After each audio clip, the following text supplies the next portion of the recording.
Pistons fans, let's talk. Let's talk about the lottery selection and the lottery process and why the Pistons wasn't able to get the number one overall pick and why they dropped to number five. They dropped to number five. I'm going to say this, rightfully so.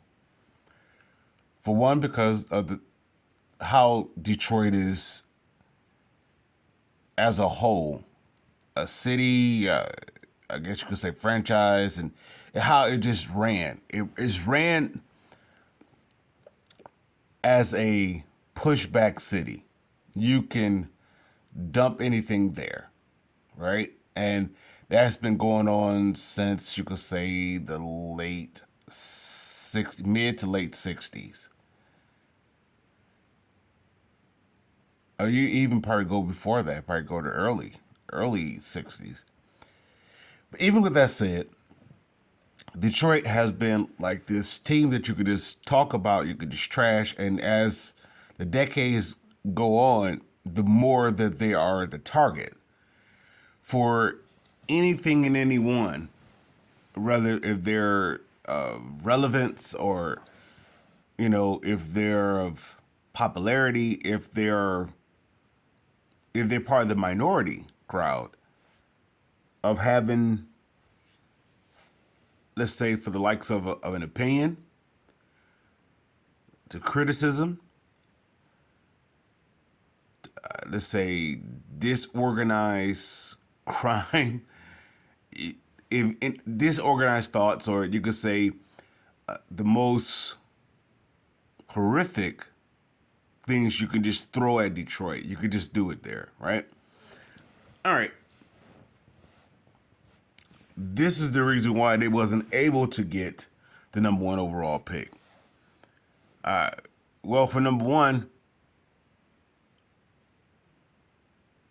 Victor Yambayama, he didn't want to come to Detroit. The PR spin is that he wanted to go to every team. All right, that makes him like he's a legit guy.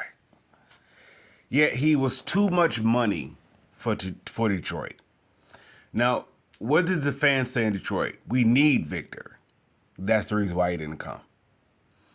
Why the likeliness of San Antonio or Houston, Charlotte, who was another team that was in the running?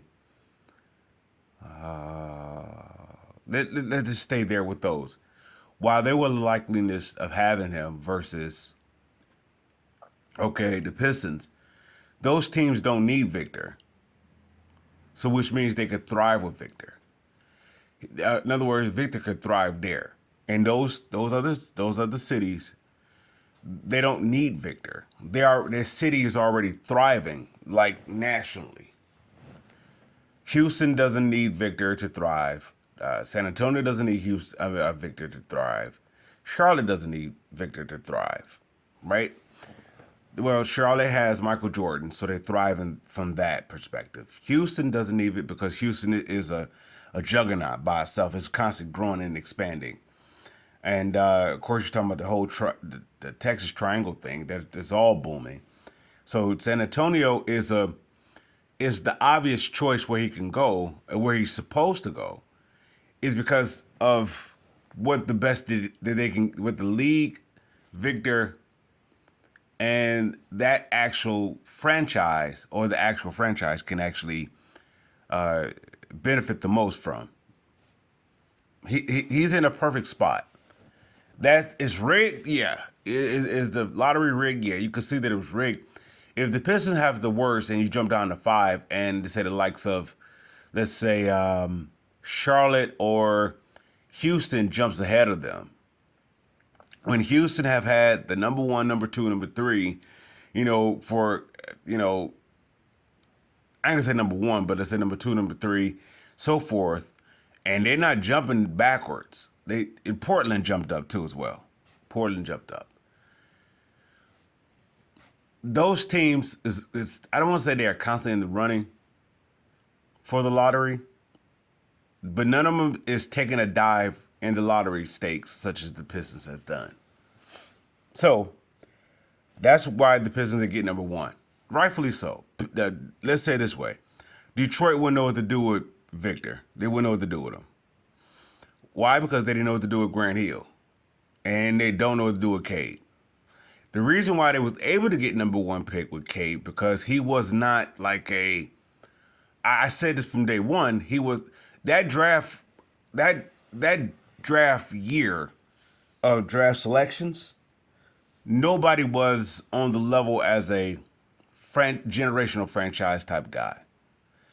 Okay, Cade was the consensus pick, but that's just in that draft. That means that draft is not that good. And even with that, I don't believe they got the best player. I believe they got the best fit for Detroit. I don't believe they got the best player. I believe the best player was Mobley. With that said, which is the case in point why he didn't go to Detroit. Detroit don't know what to do with that's in all sports. And this is all major sports here in Detroit. They don't know what to do with it. And I can definitely pick on the Lions with this case. Okay, let's do the flip-flop thing. The NBA is a lottery selection. So it's basically ran by the NBA. The NBA basically going to pick which team is going to get where, right? NFL, however, the only way that is done if the teams are bought and paid for and it's staged that they lose this game, they win this game, and that sort of thing. All right, that's where the chips can fall, where Detroit can end up in the third slot, fifth, so to speak. Excuse me. But when it comes to like the likes of the Pistons, they have to be seated where the NBA wants them to be seated. And they have been notorious for being number 9. And of course, Detroit never jumps up. They never jump up. They always jump back or they stay the same. So where they had the best odds, where there was a top 3 team with the best odds. And so if they are the top 3 teams that have the best odds to get number one, so the top 3 teams should be 1, 2, and 3 automatically. There's no way a team that does not have the top odds should jump over a 1, 2, or 3 bottom team. So Houston's in the top 4. There's no way Charlotte or Portland should have jumped over Houston.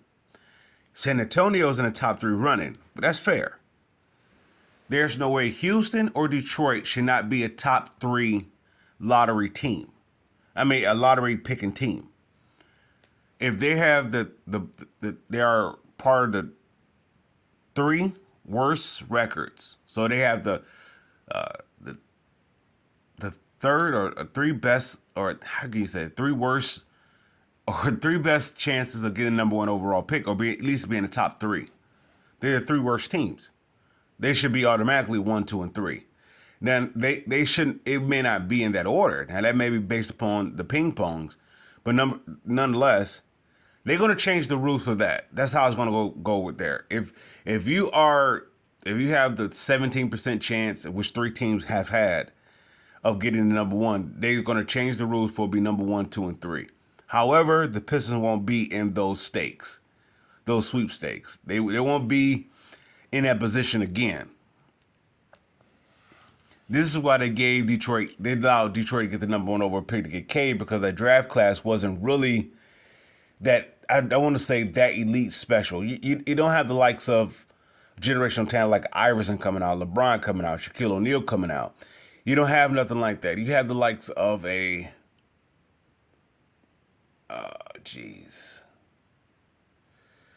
was that that draft with the Anthony Bennett draft and stuff like that? You have a mediocre draft, right? You don't have the elites. All right. Well, Detroit botched it with a Darko pick. They didn't know what to do with that. So Detroit is not a destination. The fans is going to be disappointed. I'm disappointed that they didn't get a top 3 pick, more so than being slated as a top 5 pick. The top 5 pick is bothersome because Detroit has one of the 3 worst records. There's no way you should be in the top five. This is where what it indicates that that the lottery is rigged, because if Detroit is like for the years past, they'd be stuck at number nine, stuck at number nine, number nine, number nine. They never jump up. But you get the teams that are likely of a Portland Trailblazers, and the reason why Portland Trailblazers jumped up because they make money. The reason why Charlotte jumps up because they make money. Detroit as a city does not make money. I'm just talking about as a city, not so much as now. Detroit is a get by city. They're a gimmick city. Am I coming hard on the city? No. It's just how the power to be, how they run it. The power to be runs the city, or they run their area as long as they get theirs. So they capitalize off the poor. I get it. So that's not a destination for. That's not a booming destination. This is why Detroit is constantly the target of you could do the wrong thing. Let's say, for example, the Lions with this, they get, I won't even say they get messed over by the officials. That you could say that, but I would say the Fords have a say in that. And what I mean by that is I believe the Ford has a play in that. They have their involvement with Detroit, allowing Detroit to get pushed over. All right, with that said, when it comes to the Pistons, I don't think they have much of a say as much as is the obvious thing that as Detroit, maybe Gores does have a say in that, where he's okay, you can go here, allow us to be pushed back and everything. It's too much money involved for Detroit not to be a top three lottery team, a lottery pick, forgive me.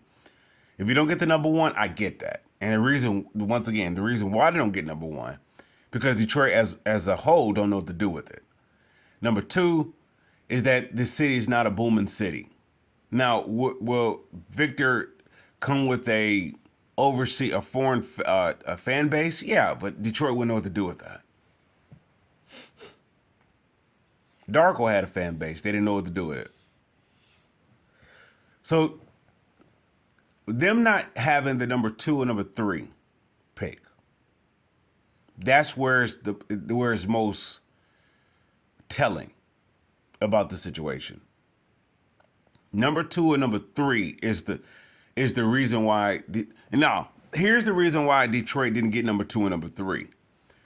Well, there's a problem where, okay, I'm going to say it like this. The Pistons organization didn't want number two and number three. The fans wanted number two and number three. The organization didn't want number two and number three. Okay, everything is bought and paid for. When they have these, when they have these team meetings and they meet in New York or they meet in these places, this is all this game planned. They have a format to follow. You got to win this many games. You got to do this. We're going to sit this out. And so now they're going to change the rules. They're going to change the rules now. They tried to make it a little different in the NFL. If you're the worst team, if you're tanking, you get the worst whatever.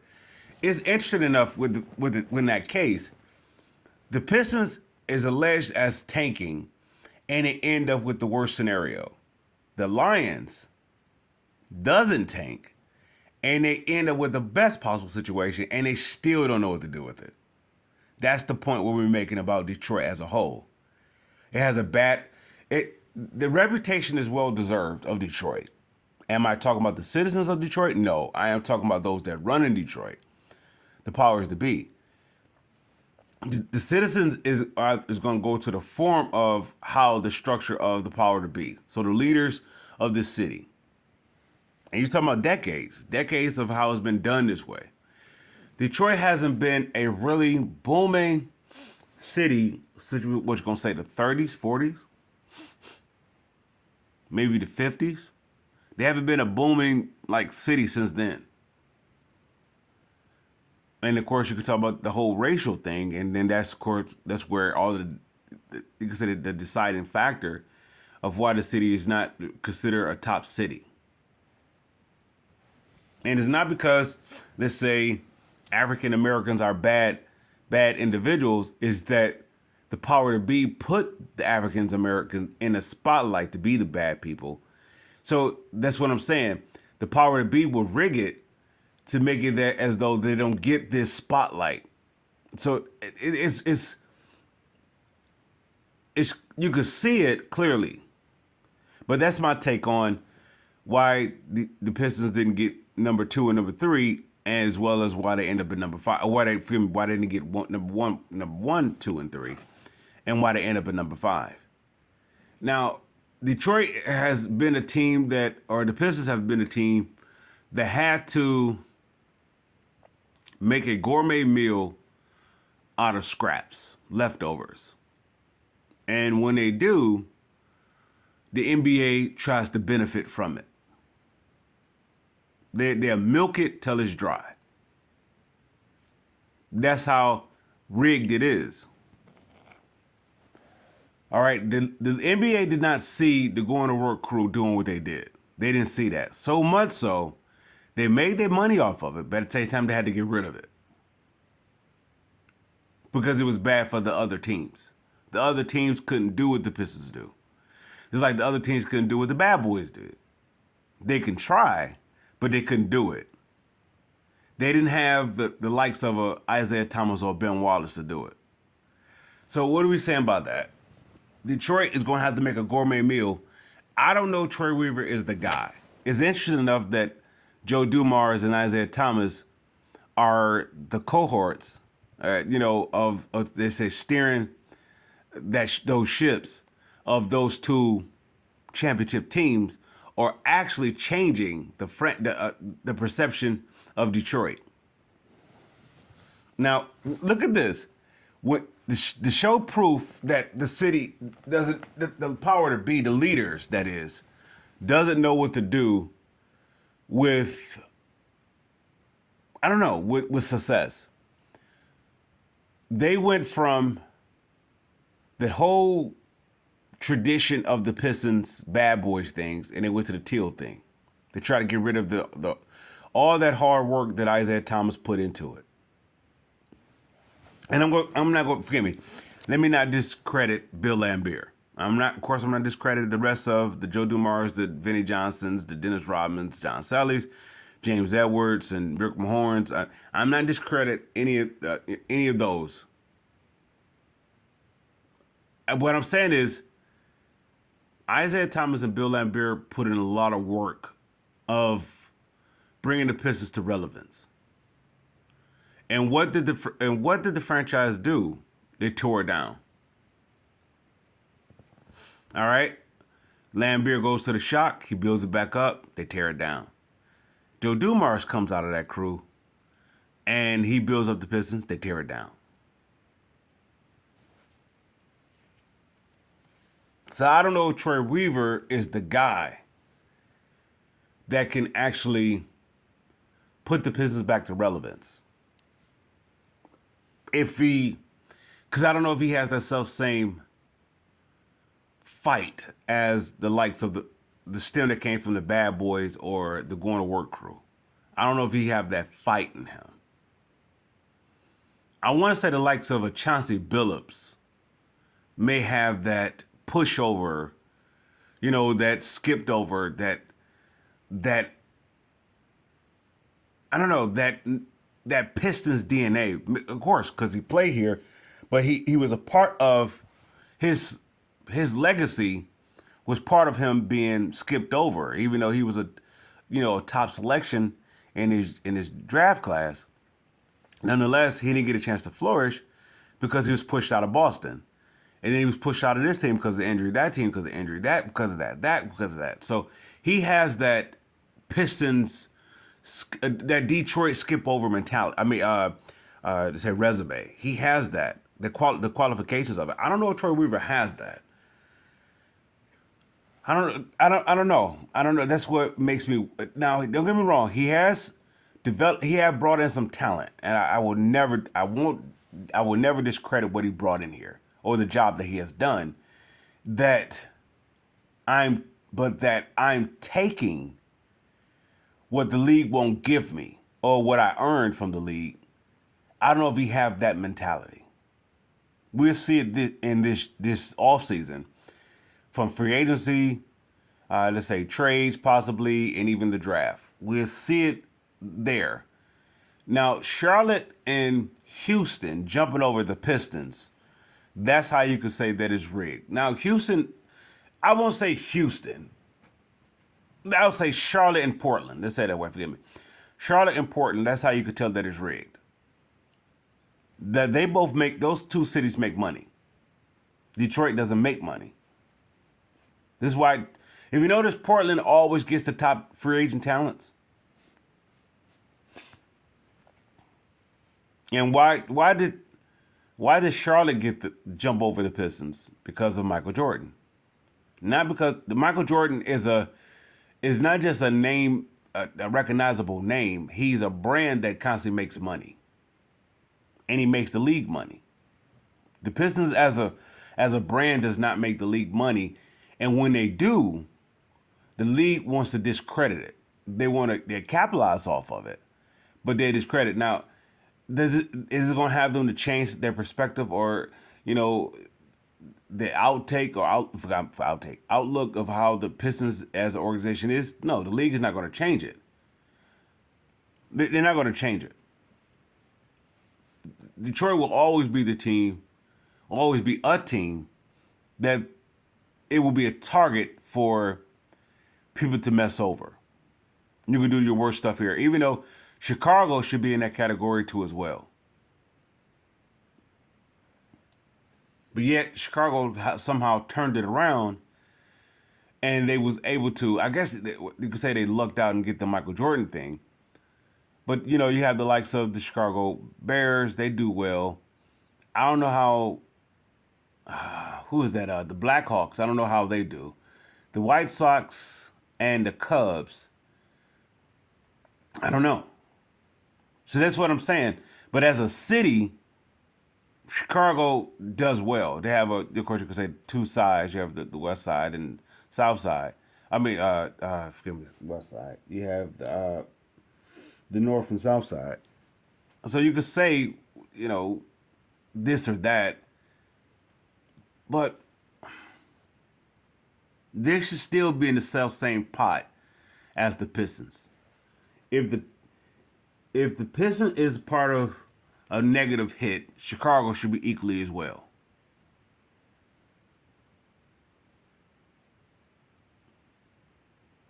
So that's my take on that.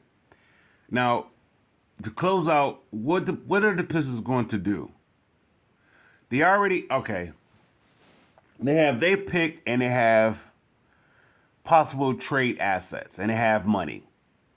So Detroit can do it one of two ways. I will personally move on from Cade. I will move on from him because Detroit don't know what to do with him. I mean, he's not what I mean by that. He is a Grant Hill-esque type of piece. He's a luxury piece, and I don't know I don't know if Detroit knows what to do with luxury. I don't, as they say in any other four major sports here, I don't know if they know what to do with the luxury pick. I don't know. I have my doubts that they know what to do with it as any organization here, any major organization here in Michigan. I don't know what they know what to do with it when they get it. Let's say for the likes of collegiate. So you go to with the Fab Five, they didn't know what to do with it. Michigan is the powers that be. It's a confliction of image. All right, they run a Michigan organization as a certain type of way. Yet you have the Fab Five come in with a different angle, but yet it's generating success. They didn't know what to do with it, so they banished it. They capitalized off of it, but that's the point what I'm making. You can put the Fab Five and the Bad Boys, the Going to Work crew, all in the same boat. Of course, you have a common denominator with that. I'm going to make it racial. Is those are black structurally units, and their success is by a black audience. So much so, the white audience jumps in, and then you have the international, the foreign, whatever jumps in. But that's not. Excuse me, the power to be how it wants it. They don't want that to be the image. Okay, you say the likes of a Portland, that is what? They get rid of, if you have the so-called the jailblazers, they get rid of all of that and they bring in a different crop. San Antonio is a foreign target, so you can understand why they have that prestige, or that type of clout. Okay, Houston is white structurally, right? Okay, Charlotte, I'm gonna say, well, Michael Jordan, that's white structurally. Somebody say, well, he's black, but no, Michael Jordan is white. All right, let's see. Da, da, da, da, da, da, da, da.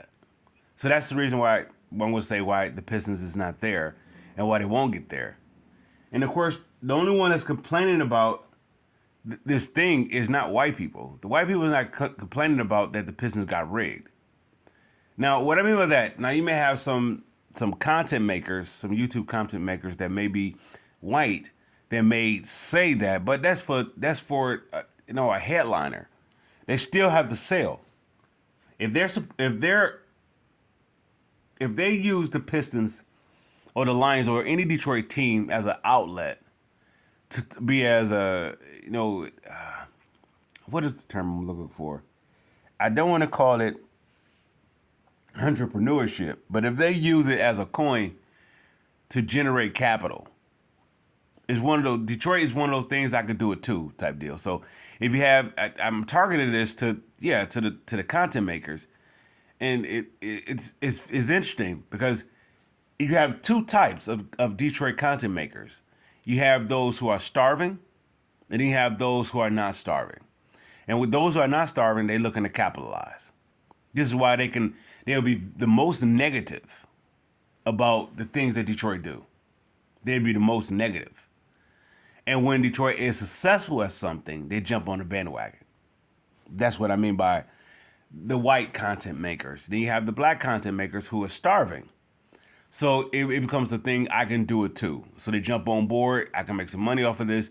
And of course, you're going to spin it and sell it that you're a devoted, you know, franchise, say you're major sport team fan. You can say you're a Lions fan or a Pistons fan. You can spin it in that regard. But that's only because, in fact, you see others making money off theirs, and you could do it too. Now, somebody could say, "Well, I'm a legitimate Lions fan. I'm a legitimate Pistons fan." Well, then there's no way you should bash what they do when they are in the downtime. If you're a legit person, you don't bash it. Well, they say the reason why they bash it because they have a job to do. That's the point what I'm making. It's not about being biased or anything. It's about if you are really a legit fan, then how can you bash it?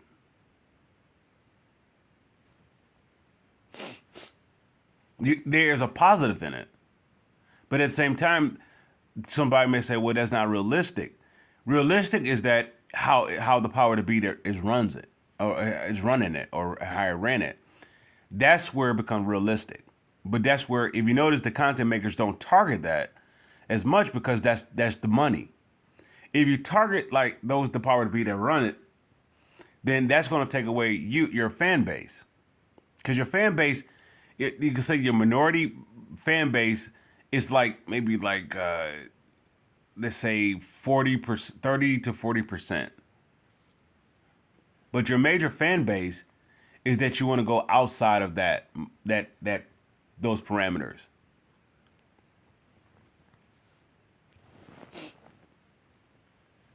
I'm not, once again, this is not a personal shot towards individuals. It's just being realistic about it. Detroit is it can never, in the spotlight of, let's say, in the mindset of the world, I don't think Detroit can ever change. Because it's how it's structurally ran. It's structurally ran for it to be this way.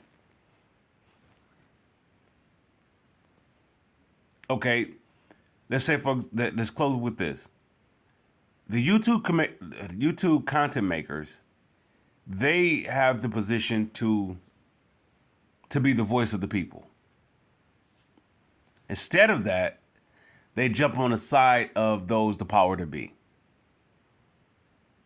When it's ugly, they don't jump on the owners or the leaders. They don't jump on that.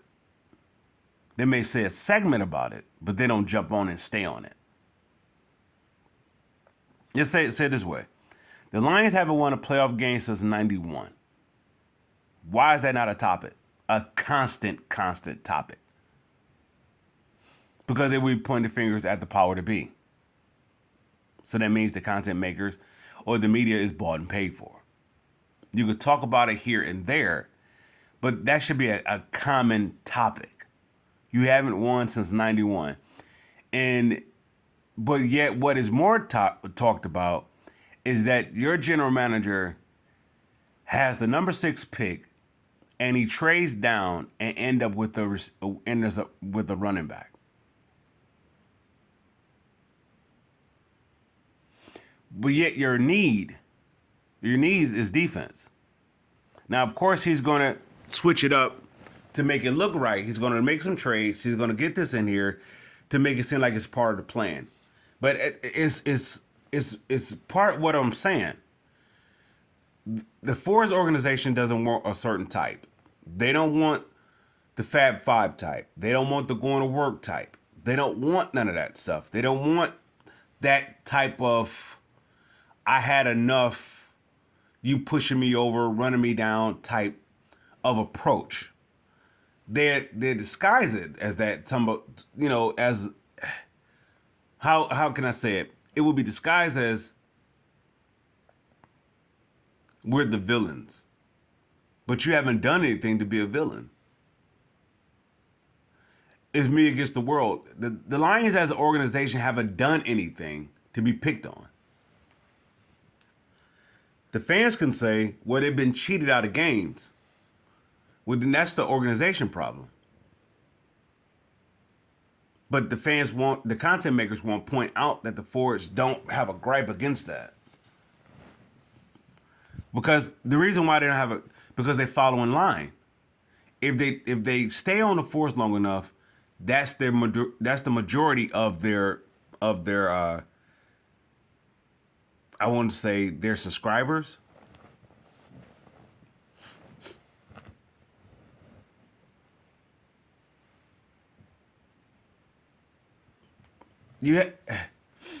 It's interesting though. There is no, I don't know. Maybe I'm looking at it wrong, and if I am, then I guess I want to say with respectful critiquing or respectful facts or whatnot, I'll stand corrected. Otherwise, until then, the organizations that in the city of Detroit is ran a certain way. Pistons fans, Lions fans, I salute.